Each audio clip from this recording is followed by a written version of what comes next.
Ceux qui, aux quatre coins de la France, prétendaient que d'être en prison, c'est un peu comme être en vacances, maintenant doivent se trouver couillons.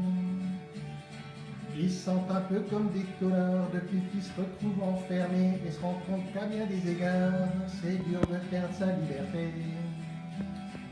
Je suis parfaitement conscient que même dans le confinement, l'égalité n'existe pas, que pour certains ce n'est pas la joie.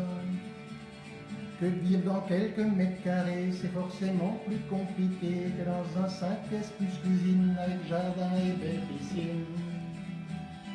Avec les restrictions de bougeotte, beaucoup de nos compatriotes découvrent que le télétravail peut nous aider dans cette bataille.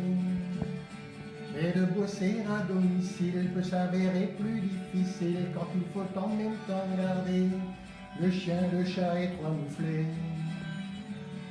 Prenons notre mal en patience, les jours meilleurs vont arriver. Faut se dire qu'on a de la chance, tant qu'on est en bonne santé. Que faut-il penser des débiles qui prétextent un quelconque péril pour vouloir faire déménager l'infirmière qui habite dans le quartier? Ce sont sans doute ces mêmes idiots qui, quand ils vont à Super U, remplissent à ras-bord leur chariot de farine, de pâte et de PQ. Il y en a même qui, en Australie, sans aucun risque de pénurie, dans les rayons se sont battus pour quelques rouleaux de PQ. Ils stockent du papier de toilette pour les 10 prochaines années. D'un autre côté, faut reconnaître que ce virus nous fait bien chier. Mais on peut trouver plus givré, car faut avoir un pet au casse pour dans des pharmacies pillées, un peu de gel et quelques masques. Heureusement que ces agissements sont l'œuvre d'une minorité et que la plupart des braves gens font preuve de solidarité. Y a pas de doute qu'une telle période chez chacun nous fait ressurgir ce qu'en lui il a de plus noble ou malheureusement de pire. Toutes les manifestations festives, sportives et culturelles sont contraintes à l'annulation, ce qui est tellement cruel.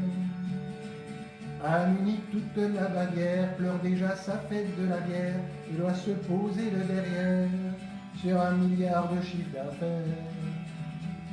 Bien des mariages sont reportés au lieu à la fin de l'été, mais à ces couples prêts à s'unir, j'en laissais quelques mots à dire. Si vous vous supportez toujours et si par bonheur votre amour sera indemne de ce confinement, il sera fait pour durer longtemps. Pour le déconfinement réussi, il faudra rester discipliné, ne pas croire qu'on pourra sortir comme s'il ne s'était rien passé. Les réas vont mieux désormais, mais cela reste bien fragile. Il ne faudra pas détruire en mai ce qu'on a construit en avril. Par pitié, pas de mauvaises blagues, pas de grandes réunions de famille. Sinon je crains que la seconde vague soit un énorme tsunami. Devant la grippe H1N1, Roselyne Bachelot a commandé des dizaines de millions de vaccins qu'on n'a jamais utilisés. Elle avait pris cette décision sans doute en son âme et conscience, mais par principe de précaution, un peu plus endettée la France. Avait-elle tort ou bien raison? Était-elle ange ou bien démon? Ce qui est sûr, c'est qu'elle avait morflé de tout le pays fularisé. Aujourd'hui, les mêmes l'encens et voient en elle une visionnaire qui devrait diriger la France et nous mener dans cette guerre. Ce que doit nous apprendre cette histoire, c'est qu'il n'y a pas qu'une vérité, que ce qui paraît certain un soir, le lendemain déjà peut être nié. Qu'en partant d'un bon sentiment, tout le monde un jour peut se planter, mais que ce n'est pas pour autant qu'il faut l'envoyer au bûcher. Alors modérons nos critiques et évitons de trop blesser. C'est sûr que même nos politiques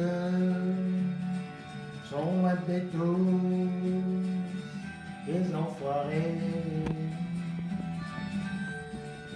Voilà, c'était la 2.0.